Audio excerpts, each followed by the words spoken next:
మా మమ్మీ ఏం పాపం చేసింది అసలు వాళ్ళకి? 8 నెలల క్రితం పరిచయమైన ఆయన కోసం కన్న అమ్మని చంపేసింది. వాళ్ళు ముగ్గురు మాత్రం బయటికి రావద్దు, వాళ్ళు బయటికి రావద్దు, అసలు వాళ్ళు బయటికి రావద్దు. అక్క మళ్ళీ ఇంటికి వచ్చినాక మమ్మీ ఒక మాట తిట్టలేదు, నువ్వు వెళ్ళిపోయినావు అని. మమ్మీ కొట్టను కూడా కొట్టలేదు అసలు. మమ్మీ అక్కతో కూడా మాట్లాడలేదు. తిన్నావా అని అడిగింది, తినిపించింది. మమ్మీ చేతితో తినిపించింది. తినిపించినాక ఆ రోజు నైట్ వండుకుందాం అందరం. మొన్న మండే రోజు నాకు మమ్మీ జుట్లు వేయించి స్కూల్కి పంపించింది. ఆ రోజు పోలీస్ వాళ్ళు చెప్పిరంట, మెడికల్ టెస్ట్ ఉంది, ఇట్లా వెళ్ళింది కదా దాంతోని ఏమన్నా సంథింగ్ ఏమన్నా అయ్యి ఉంటుంది కదా, మెడికల్ టెస్ట్ చేపిస్తా అన్నారంట.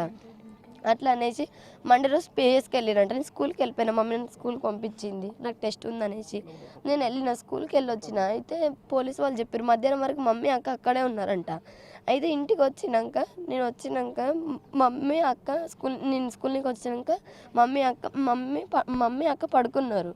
అయితే నేను మమ్మీ వాళ్ళని లేపలేదు, ఎందుకంటే మమ్మీ నిన్న మొన్న అంటే ఇట్లా డిప్రెషన్లోకి వెళ్ళిపోయింది. మమ్మీ అసలు తినలేదు, ఒక్కరోజు కూడా ప్రశాంతంగా పడుకోలేదు.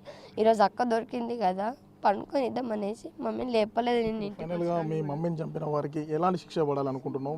మీ ప్రధాన న్యాయమైన కోరిక ఏముండే డిమాండ్స్? సీఎం ముఖ్యమంత్రి గారు అయితే మాకు న్యాయం చేయాలి. వాళ్ళ ముగ్గురు అయితే బయటికి రావద్దు, వాళ్ళకి ఉరి శిక్ష అన్న పడాలి, లేకపోతే జీవితాంతం వాళ్ళ జైల్లోనే ఉండాలి. కానీ బయటికి మాత్రం వాళ్ళు రావద్దు. వాళ్ళు బయటకు వస్తే సమాజానికి ఇంకా నాలాంటి కూతుర్లను ఎంతమందిని అనాథాలని చేస్తారు, అలాంటి అమ్మను అమాయకురాల్ని చంపేస్తారు, ఎంతమందిని చంపేస్తారు. అంత ప్లాన్గా చంపిండంటే అనే ఇంకెంతమందిని చంపుంటాడు అనే ఎవరికి తెలియదు.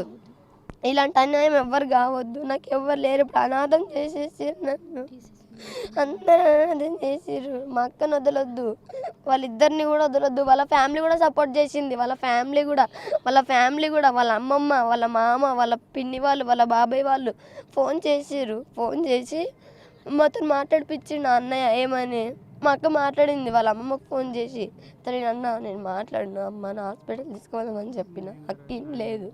అయితే వాళ్ళ అమ్మమ్మ వాళ్ళకి ఫోన్ చేసి వాళ్ళ అమ్మమ్మ ఏమంటుంది, నువ్వు ఫస్ట్ అంటే వాళ్ళకి కూడా తెలుసు, వాళ్ళు చంపేమన్నారు. ఇప్పుడు ఈ ఫస్ట్ మా అమ్మకి పెళ్ళయి ఉండే వాళ్ళ సైడ్ ఉన్న వాళ్ళు కూడా చెప్పారు, ఇట్లా ప్లాన్ వేసుకురు అందరు కలిసి. వాళ్ళ అమ్మమ్మ వాళ్ళు కూడా సపోర్ట్ చేసిర్రు. శివ వాళ్ళ సైడ్ వాళ్ళు సపోర్ట్ చేసి వాళ్ళ అమ్మమ్మ ఇంటికి వచ్చేసే, నువ్వు వద్దు, నువ్వు ఇంటికి వచ్చేసే.